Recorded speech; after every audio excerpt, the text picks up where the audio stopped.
Olá pessoal, meu nome é Marina, da Isomedical. Isomedical agora está com um projeto, o Isomedical Cast, onde a gente vai trazer conhecimento, a gente vai trazer informações sobre produtos, técnicas cirúrgicas e conhecer o lado humano dos cirurgiões que trabalham tanto aí para nossa saúde no dia a dia. Vou precisar ler a apresentação desses dois, Dr. Fernando e Aeda.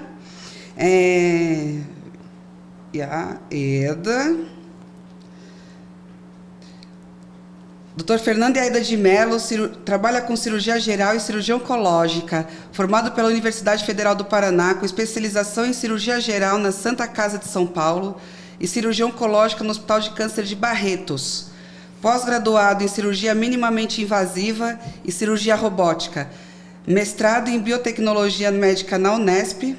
Atualmente, coordena a cirurgia geral e oncologia do Hospital Ana Costa.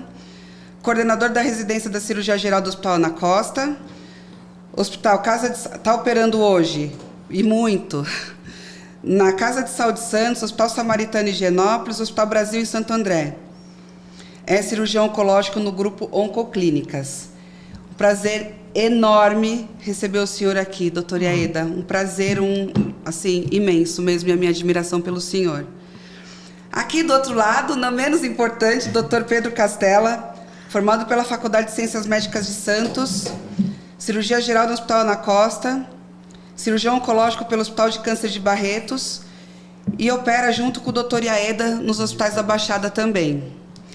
Então, a gente está hoje aqui com o nosso Isomedical Cast, com o tema que é o lado humano da oncologia.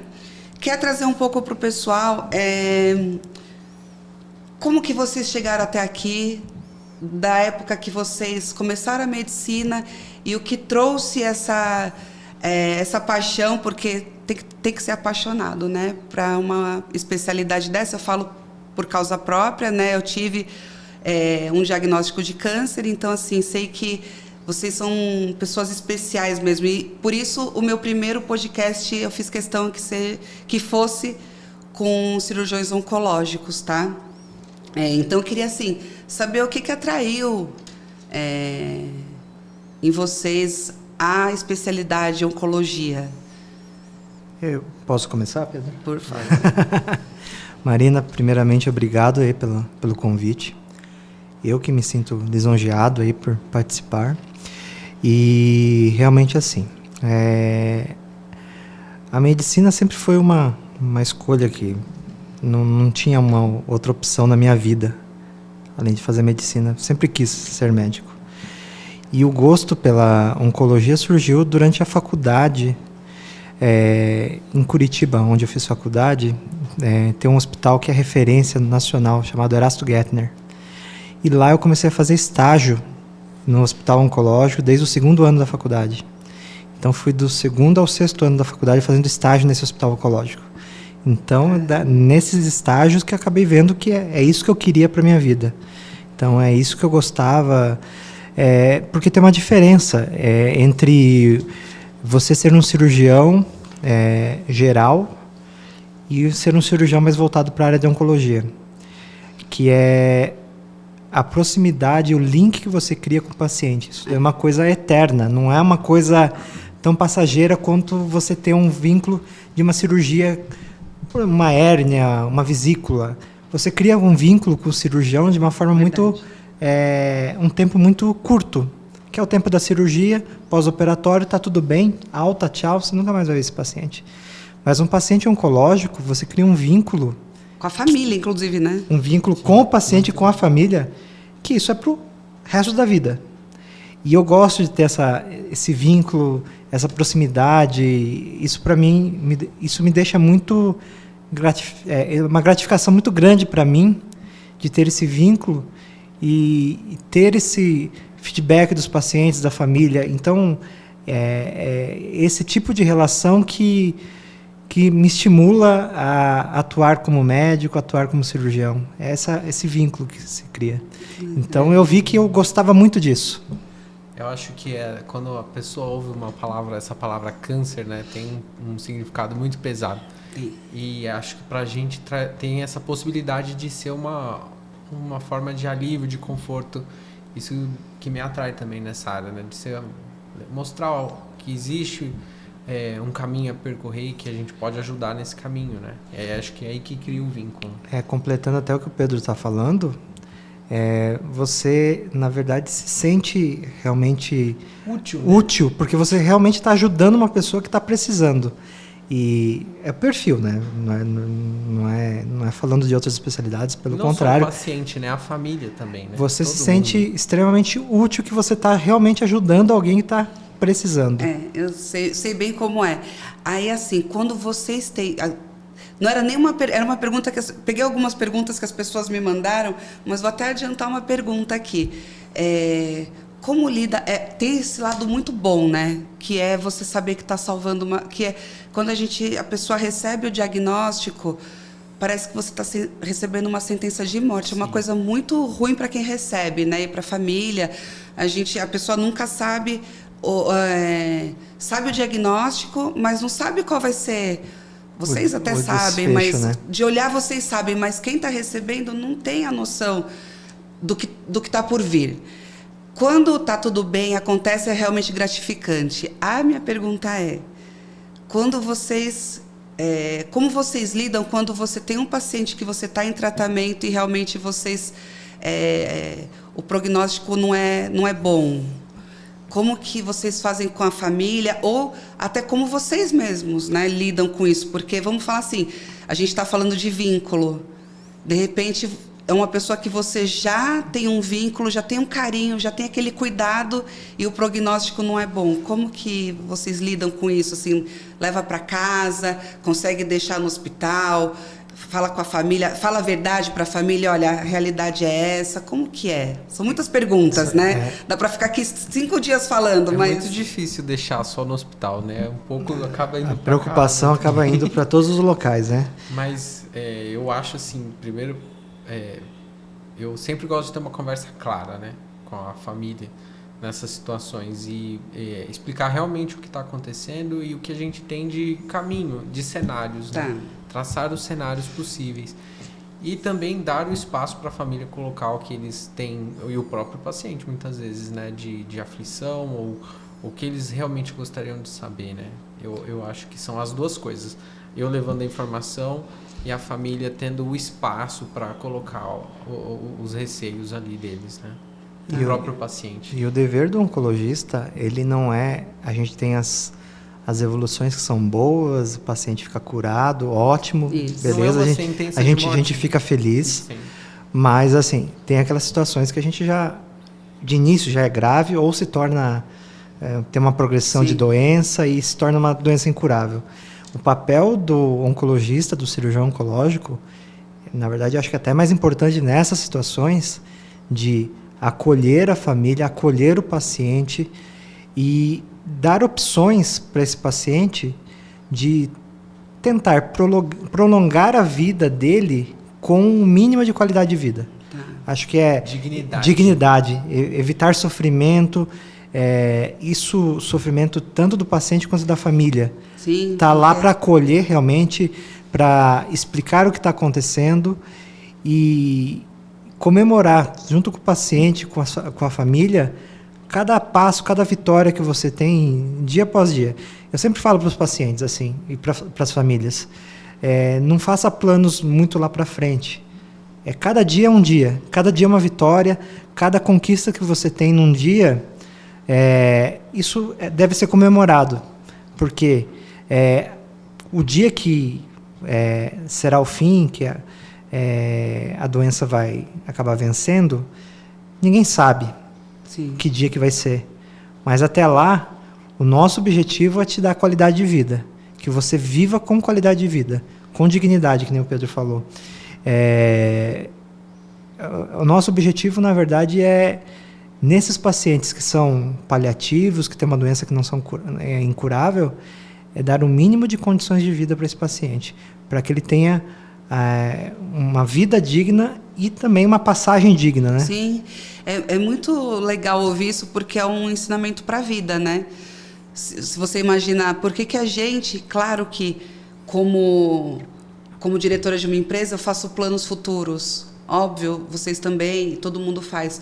Mas no fim, a gente tem que viver o agora mesmo, né? Esse é o grande, ideia é essa. é o grande segredo, né? A gente não precisa esperar ter uma doença tão, assim, tão difícil de assimilar, de lidar, para falar, poxa, eu preciso aproveitar os pequenos momentos, eu preciso aproveitar, né, a cada minuto aqui do meu tempo, né, agora, nesse lugar, né? Então é muito... é um ensinamento para a vida isso. E muitas vezes a gente conversa em câncer de uma droga nova ou uma cirurgia que a gente faça num paciente que tem uma doença incurável, que prolonga a vida dele em 4 meses. Para a gente, 4 meses pode ser que não seja nada. Você de fora, olhando isso, fala, eu vou fazer um tratamento para viver mais 4 meses. Mas 4 meses pode fazer toda uma diferença de uma vida de uma pessoa, claro, que precisa família, organizar a vida, isso, viver aqueles momentos que tipo, vão marcar antes da passagem. Exato. Claro. Então, eu acho que assim, o que a gente conseguir dar de qualidade de vida para esse paciente, eu acho que é válido. Então, muitas vezes, outras especialidades médicas acabam criticando o oncologista por investir tanto num paciente que tem uma doença incurável. Mas não é isso. Se a gente pudesse 5 minutos a mais, 1 minuto a mais, né? Exato. Aquela coisa, a gente quer viver, todo mundo quer viver. Exato. Ainda vivendo bem, vivendo com a família, tendo momentos com condições para curtir a família. Eu acho que isso faz toda a diferença em alguém que sabe que, no final das contas, vai ter uma doença que não vai ter cura. Veio uma curiosidade aqui para mim agora. Quando o paciente, eventualmente, desiste. Eu não gosto muito... outro dia eu fiz um post até disso, que eu falei assim, eu não gosto muito de falar que o câncer venceu a pessoa, porque assim, a pessoa lutou, né? Assim, a gente tá ali, todo mundo quer viver, né? Então, assim, parece que você fracassou, né? Quando você perde, quando a gente fala, né, o câncer venceu né, venceu a pessoa, essa situação. Então, até coloquei, ele é uma doença, levou, mas, putz, a pessoa lutou, né? Não é que ela fracassou. Às vezes, outro dia, a pessoa falou para mim, você venceu. Eu falei, não, mas se eu tivesse morrido, eu não teria fracassado. Eu estava levando tudo bem, tá tudo bem, né? A gente precisa aceitar que as coisas têm o seu tempo também. Agora, se a pessoa nota que o paciente se entregou, vocês têm, eticamente, e é uma pergunta muito particular minha, assim, eticamente vocês podem indicar um psicólogo, um psiquiatra, falar com a família, olha, é indicado nesse caso que a pessoa procure, porque isso de alguma forma afeta a evolução do tratamento? A pessoa está num estado pessimista? Ou vocês acham que não? Eu acho que assim... Porque vocês são meio céticos, né? Os médicos em si. Não quero entrar numa parte espiritualista aqui, não. Mas, assim, às vezes a gente falando na prática, assim, a pessoa está pessimista, está se entregando. Posso falar para você? A fé e a parte positiva, independente da fé de cada um, a gente não vamos entrar nessa questão de fé, mas assim, eu acho que os pacientes que não acreditam em algo que vão ajudar ele, uma força a mais que ajude, e não tem um pensamento positivo, eu acho que mais do que 50% do tratamento é isso. Olha só. Eu acho que isso muda a percepção da pessoa com relação à doença, e isso com certeza mexe com questões imunológicas, questões que vai ter uma resposta diferente ao tratamento. É nítido pra gente, até na parte cirúrgica, quando o paciente tem uma mentalidade positiva e ele está num pós-operatório, ou seja, ele está se recuperando de um procedimento, aquele que é positivo parece que ele vai melhor, tudo vai melhor nesse paciente, que a mente está coordenando ali para as coisas evoluírem. E o paciente que já está mais abatido, pessimista, acaba tudo indo de uma forma mais lenta, ou às vezes não se recupera como poderia. E é incrível, cirurgias menores que você fala que o paciente vai ter uma evolução boa, dá tudo errado. Então, eu acho que... é um pensamento negativista, atrai. A psicologia e a psiquiatria são aliados importantes, né, nesse processo. Eu acho que não é pedir para um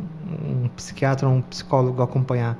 Na verdade, uma equipe Interdisciplinar. Tem interdisciplinar de oncologia tem que contar com psicólogo. Nutrição, psicólogo, fono, tudo, né? Isso Enfermagem. era uma outra coisa que Então, tinha nas perguntas. Se existe na oncologia uma equipe multidisciplinar ou se é só o oncologista De com o forma cirurgião nenhuma. oncológico Não. ali? De forma nenhuma. Ah, muito. Na verdade, é assim. Isso é uma informação para quem não... Porque a gente está aqui para trazer essas informações mesmo. Né? Um serviço de referência em oncologia tem que ter obrigatoriamente uma equipe multi.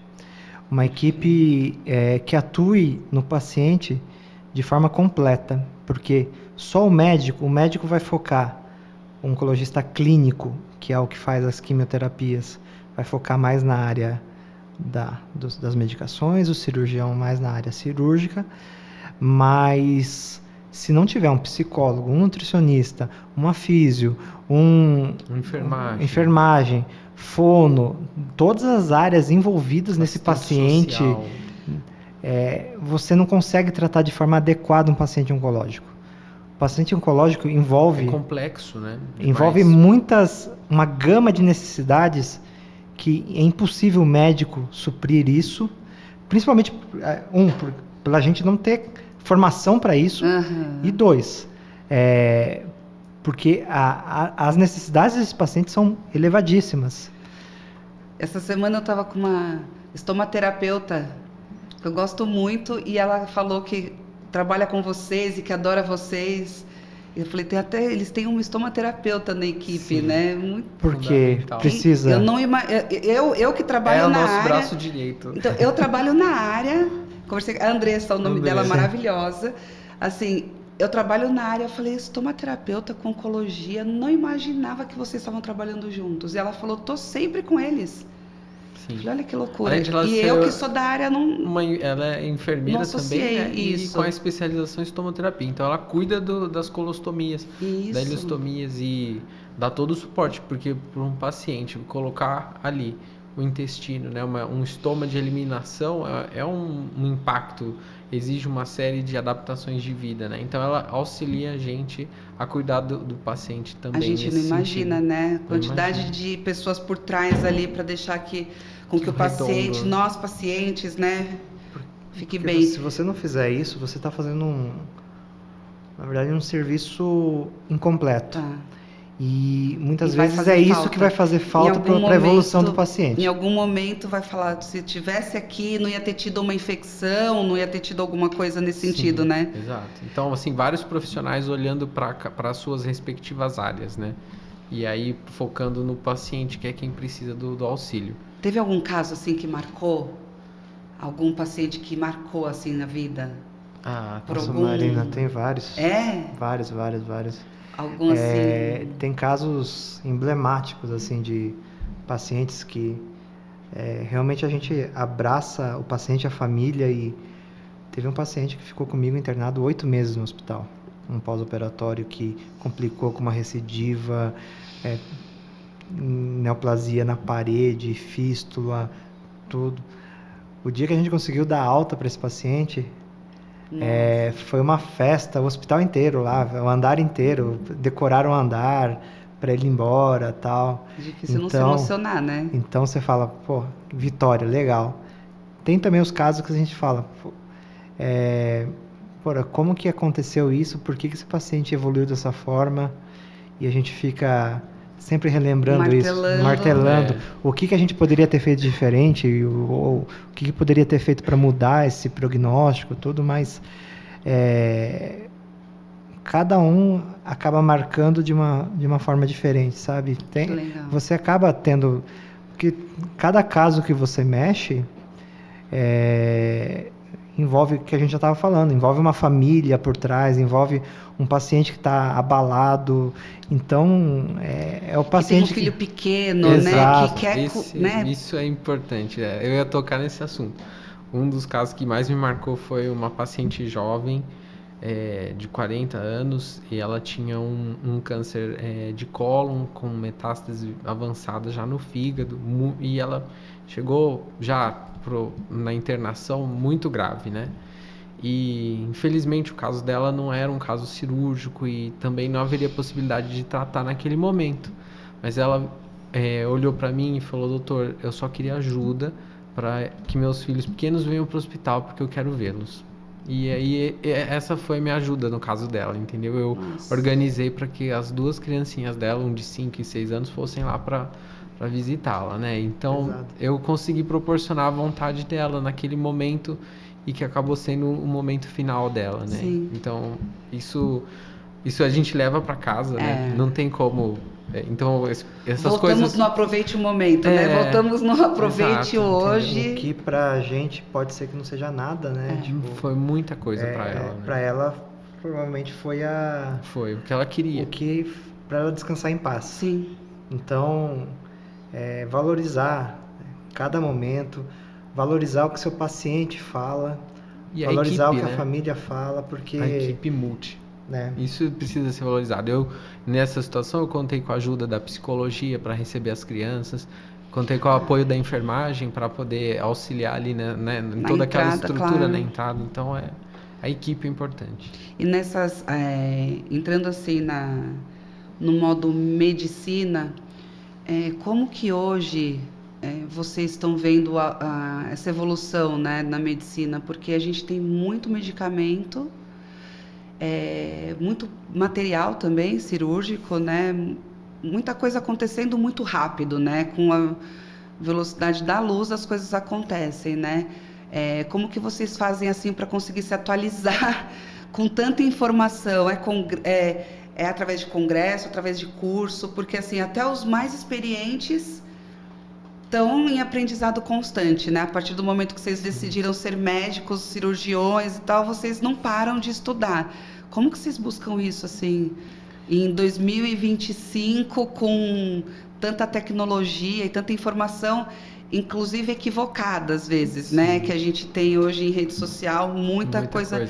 equivocada, que também é o motivo da gente estar aqui, falar de câncer, falar da especialidade oncologia, traz muitas informações, né? Diversas, né? Nem sempre as mais corretas. Né? Então, assim, como que hoje vocês buscam isso? Essa várias fontes, atualização? Né? Várias formas, né? Congressos, cursos, podcasts. A gente participar de masterclass. Isso aqui é um bom material, né? Bom material, manter contato com outras pessoas também mais experientes, hoje né? em que dia, são as referências em algumas áreas também. A gente consegue também grupos. Muita gente tem muito grupos de WhatsApp de médicos. Lançando um artigo novo, né? Joga no grupo. Olha, saiu isso, e discute alguma coisa realmente, no grupo. É o que você falou. A medicina, principalmente na parte de oncologia, cada semana tem novidade. Um medicamento. Realmente na muito oncologia clínica isso é muito forte, né? É muito pesado, é muito pesado. É um produto, né? É um material. Existe algum mito assim? Você fala assim, isso aqui é um mito que a gente vai aproveitar o podcast aqui para desmistificar. Porque isso é uma coisa muito louca, né?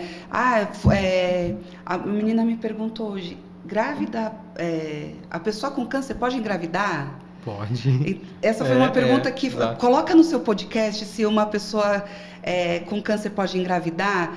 Aí colocaram pergunta, é verdade que se eu beber, então se você fumar, você vai ter um câncer? Então, assim, é hipotético, estou dando um exemplo. A pergunta é real que a menina me fez, mas assim, existe algum mito que vocês olham e falam, gente, pelo amor de Deus, sabe assim? Coca-Cola dá câncer, gente, não. Ou alguma coisa que vocês realmente vale a pena a gente desmistificar aqui nesse encontro? Eu acho assim, em relação aos fatores de risco, né? Eles existem mesmo, então são os mais diversos. E isso é uma conjunção de fatores, né? Que podem culminar com câncer. O nosso papel como médicos é orientar se você deve cessar o tabagismo ou o etilismo, porque são fatores de risco, realmente. Eu acho que eu vejo assim 2 grandes mitos. O primeiro câncer não é sinônimo de incurabilidade. É possível, claro, em algumas situações a gente conseguir a cura, né? E da mesma forma que um paciente tem pressão alta, ele precisa acompanhar. O paciente que teve uma vez um câncer na vida, ele precisa acompanhar porque infelizmente pode haver uma recidiva, né? Então, acho que esse é o primeiro mito. E o que eu vejo como um mito também é questão de cuidados paliativos, né? Eu acho que isso é uma coisa muito bonita dentro da oncologia e que as pessoas enxergam que é algo ali no momento final, mas na verdade não é. É um processo que precisa acompanhar, né? E não significa que a gente vai abandonar um tratamento ou simplesmente não vai fazer nada, mas é justamente focar o quê? Em qualidade, em dignidade e não levar mais sofrimento para alguém que já está numa situação de sofrimento, né? Sim. Então, eu acho que eu vejo esses dois grandes mitos, assim, Ai, achei maravilhoso.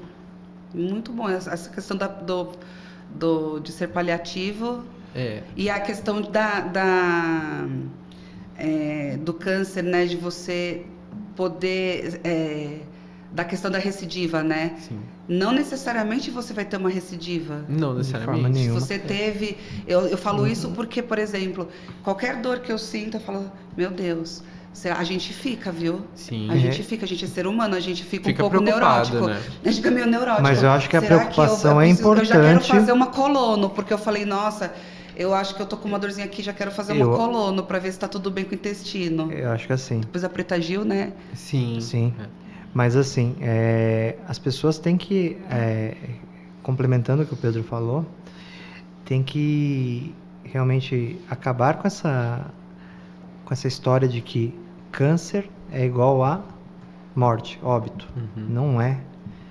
Hoje em dia a gente tem muitas opções de tratamento e principalmente se o câncer é diagnosticado de forma precoce, você tem cura. O problema, na verdade, está o acesso das pessoas aos meios de saúde ou a dificuldade das pessoas em aceitarem ir ao médico mesmo sem ter nada.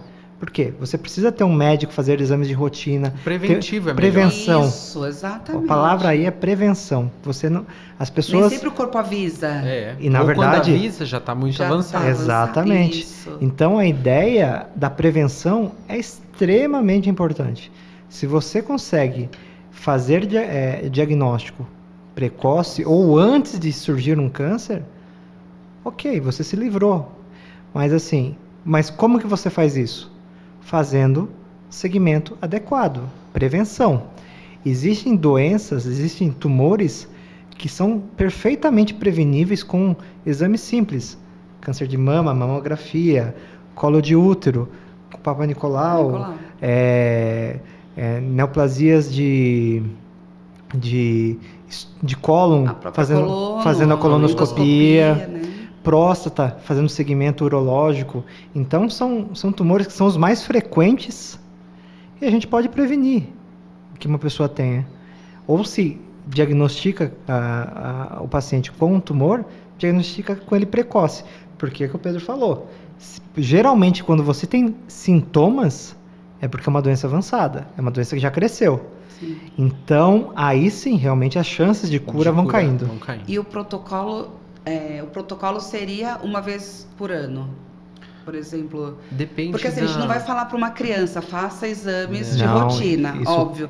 Mas assim, por exemplo, eu já estou nos 40 mais, bem mais. Para cada doença para cada tipo de neoplasia tem um protocolo diferente. Mas né? Pensando assim, numa pessoa saudável, a gente deveria ir fazer um check-up uma vez por ano. Assim, pensando numa... De modo geral, sim. Isso, assim, estou generalizando, eu tô falando assim, eu tô super saudável, assim, sou uma atleta. Toda pessoa tem que ter um médico para sua rotina. Para chamar de seu. Exato.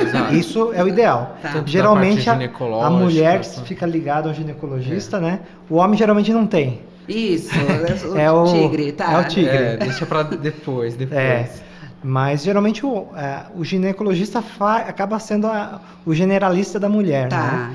Mas da mesma forma que a criança tem um pediatra, o idoso tem um geriatra, o adulto tem que ter o clínico, tem que ter um cardio, tem que ter um médico que acompanhe você anualmente. Isso é fundamental. É muito importante. E exames de rastreio, que nem você falou, mamografia.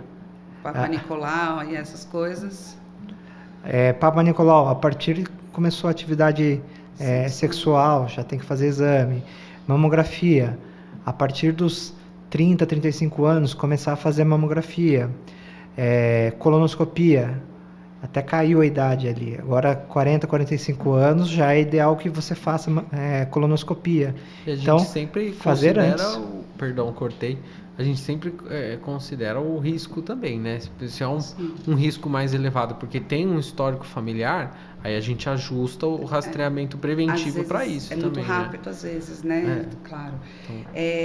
Com relação aos produtos que entra um pouco no meu dia a dia, né? A gente trabalha com material cirúrgico e, assim, todo cirurgião precisa ter esse suporte. Como que vocês estão vendo a evolução desses produtos? Hoje em dia a gente tem várias empresas vindo para o Brasil. Como que vocês estão vendo isso hoje, essa parte da oncologia de hoje para 10 anos? Eu falo isso porque, por exemplo, a gente fala da cirurgia bariátrica, né? A gente atende muito cirurgião bariátrico. Com os medicamentos, isso hoje é uma discussão. Para onde que vai as cirurgias, né? Com tanto medicamento para emagrecimento? Na oncologia, como que é essa questão dos equipamentos? Eles ajudam muito, a gente sabe, ajuda no tempo cirúrgico, no tempo de internação, mas como para vocês é ter esse suporte de material? Poder não estar num hospital de guerra, poder ter uma estrutura dentro da instituição hospitalar. Na verdade, assim, em cirurgia existe o pré-materiais e pós-materiais cirúrgicos, na verdade, porque isso permitiu o advento da cirurgia minimamente invasiva. Revolucionou o histórico da cirurgia, né? Certo. A videolaparoscopia e a cirurgia robótica só tiveram a evolução que tiveram com os materiais cirúrgicos. Grampeadores, pinças de energia, os materiais auxiliares que a gente utiliza em cirurgia. Porque sem isso não seria possível a gente realizar uma cirurgia minimamente invasiva de forma adequada. O que a gente tinha antes disponível, que era apenas um bisturi elétrico e a mão do cirurgião, isso faz a cirurgia. Mas hoje a gente consegue fazer isso de forma videolaparoscópica ou robótica com o advento dos materiais. E isso, para o paciente, é uma vantagem sem tamanho. E um detalhe, a gente tem evidência forte na literatura que em muitos casos o uso desses materiais e da cirurgia minimamente invasiva não afeta o resultado oncológico, comparando com o padrão ouro antigamente, que era o quê? A cirurgia aberta convencional. Sim. Né? Então... E tem as vantagens da cirurgia minimamente invasiva, né?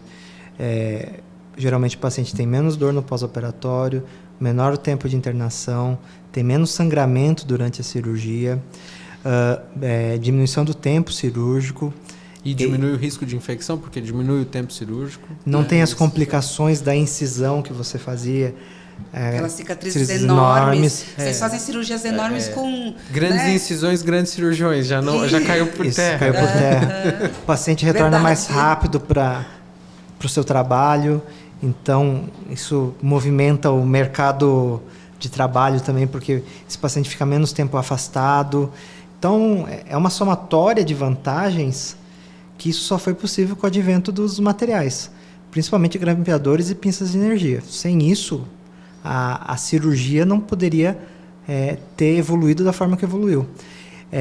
E a cirurgia oncológica foi uma das últimas a adotar a cirurgia minimamente invasiva. Sempre existiu o receio de que fazer a cirurgia por vídeo ou por robótica não, mas quando começou por vídeo, é que o tumor fosse espalhar por causa do gás que a gente insufla, que implanta tumor nos outros locais, ou que a cirurgia não fosse ser feita da mesma forma, com a mesma qualidade. Pelo contrário, a gente tem uma visão melhor, uma condição melhor e já caiu por terra que esse tumor vai espalhar por causa da vídeo ou por causa do gás. Isso não existe mais. O que surgiram foram recomendações oncológicas para cirurgias minimamente invasivas. Então, a gente tem que ter um cuidado para proteger o tumor na hora de retirar. Eu não posso ir passando com a lesão tumoral por qualquer lugar, ela precisa estar ensacada, protegida. Então tem algumas boas práticas oncológicas para se fazer numa cirurgia minimamente invasiva. Que advém também dos materiais, né? Ter uma boa bag para tirar. Exatamente. Aí entram nos materiais. Né? Vamos falar os protetores de ferida, os bags. Você sabe que para mim, pessoalmente, é muito gratificante, né? Trabalhar com material cirúrgico, porque tem uma vida, né? E é tão legal você saber que, de alguma forma, você está contribuindo para aquele procedimento dar certo. Sim. E eu, quando eu olho o meu lado, né? Que tem toda a empresa por trás, aquela pessoa que está recebendo a cotação do convênio do hospital, aí a gente tem lá o paciente, a autorização do material, vamos levar o material lá em nome do paciente. Então, assim, a gente tem a equipe que atende o cirurgião, né? Então, assim, para vocês, também é legal ter uma equipe como a da Isomedical. A gente tem as assessoras, Sim. o representante, o assessor que acompanha no dia a dia de vocês. Isso para vocês é importante? Com certeza. Porque tem muita instituição que acha que a gente deixa o cirurgião mal acostumado, assim. Porque as meninas ajudam muito ali com o nosso equipamento, mas acaba dando um suporte. Na verdade, eu acho que é isso da equipe interdisciplinar, isso, né? Acaba fazendo parte, porque né? eu posso discutir um material com vocês e vocês me falarem a especificação dele, o tamanho de um grampo, para que tecido ele é mais indicado. Para que tipo de grampeador circular, para que órgão e tal. Sabe? Isso, na verdade, essencial. Muitas vezes você está lá numa situação de estresse e você está realmente precisando de opiniões, de ajuda. E nada melhor do que ter alguém que está na rotina do dia a dia, que conhece o material e fala. Treinado, porque a gente fica 40 dias ali internado, fazendo prova, estudando, até termos técnicos. Quer dizer, eu não sou médica, né? Eu não tenho CRM. Mas eu preciso saber conversar termos técnicos. Não adianta eu chegar lá, doutor, põe um negócio aí. Sim. E, né, você tem que saber o termo, você tem que saber a cirurgia, os termos técnicos mesmo cirúrgicos, né? A gente precisa saber até descrever algumas cirurgias para poder saber em que momento o cirurgião vai usar tal grampeador, em qual tecido, se é um tecido espesso, se é um tecido fino ou e eu acho que é do conhecimento de uma área médica que vocês têm também que surgem as inovações, né? Do conhecimento dali da necessidade na hora da cirurgia que surgem as inovações, né? As soluções para os nossos problemas cirúrgicos. Para a gente é muito gratificante, assim, uma honra enorme trabalhar com vocês, assim. Eu estou realmente lisonjeada. Obrigado. E agradeço demais vocês participarem desse nosso Isomedical Cast aqui, porque eu fico honrada, sabe? Porque eu sei que essas informações vão chegar para as pessoas. A gente usou aqui, a gente tentou não usar termos muito técnicos, até para quem está ouvindo a gente entender o que a gente está falando, trazer uma coisa humana mesmo, né? Não é à toa que é o lado humano da oncologia. Vocês são seres humanos, né? Às vezes não parece, né? Porque parece que são super-heróis, né? Mas vocês são humanos, né? Então, trazer essa parte humana de vocês realmente é importante para as pessoas que estão do outro lado falar, sabe? A gente está em boas mãos e vai dar tudo certo, né? O objetivo, eu acho que de todos os médicos, é acabar fazendo bem. Então, quando a gente se propõe a fazer uma cirurgia, a gente se propõe a fazer uma cirurgia adequada, correta, que tenha um bom resultado, tanto da parte cirúrgica quanto oncológica, porque a gente sabe que uma cirurgia mal feita que eu digo não que tenha complicação, mas não realizado de forma oncológica, de forma correta, que a gente fala de margens, linfonodos, toda a parte oncológica, se não for respeitado, pode ser que esse paciente tenha perdido a oportunidade dele de cura. Então, infelizmente, tem muitos cirurgiões que acabam fazendo cirurgias que não estão habilitados. paciente acaba caindo em mãos que muitas vezes vão definir o destino desse paciente de uma forma negativa. Infelizmente. Mas, assim, eu acho que são poucos, graças a Deus. Graças a Deus. Mas a ideia realmente é sempre trazer um melhor para o paciente. Acho que essa é a ideia. Se vocês, para fechar, assim, se vocês fossem dar um conselho para um jovem médico que está ali acabando o 6º ano e indo para a área da oncologia, um apaixonado também pelas curas, o que vocês diriam para esse jovem médico? É um caminho longo, né? Mas acho que vale a pena quando o paciente chega para você e fala simplesmente um obrigado, ou, sabe? Acho que esse é o foco, tem que ser o foco. O caminho é longo, é difícil, mas colocando o paciente no centro do cuidado e você sempre procurando se atualizar e estudar o máximo possível, eu acho que é recompensador. E até uma complementação, isso que o Pedro falou. Não seja um médico técnico. Sei operar bem, eu sei bastante teoria, mas assim, seja um médico humano. Se coloque na posição do paciente, se coloque na posição da família. Isso é importante essa demais, questão de empatia com todos e saber que a situação que ele está passando muitas vezes é desgastante demais, e vocês têm que se colocar na posição e entender o que está acontecendo com o paciente e com a família. Você pode ir além da parte técnica, né? Ajudar a resolver outros problemas. E eu vou ser bem sincero, parte técnica todo mundo aprende. Um dia ou outro todo mundo vai ficar igual. Um cirurgião, pode ser que alguém aprenda mais rápido a operar, o outro demora um tempo mais, mas todo mundo fica igual. Mas só que o que muda de um médico para outro é a parte humana, não é o técnico. Não são todos que sabem fazer isso, né? Eu acho que isso é um diferencial. Porque é isso, não são todos que têm... são seres humanos que uns têm mais delicadeza. Sim. E mais... Empatia mesmo. Empatia, né? Essa é a palavra, né? Mais empatia. Então, recado dado, espero que eles levem... para o coração esse recado que vocês estão deixando. Obrigada, doutor Pedro. Muito obrigado. Minha admiração, doutora Iaida. Obrigada. É um prazer trabalhar com vocês e ter vocês aqui, viu? Muito obrigada. Obrigado. Pessoal, então, para quem gostou, a gente vai ter agora, a partir de hoje, o Isomedical Cast.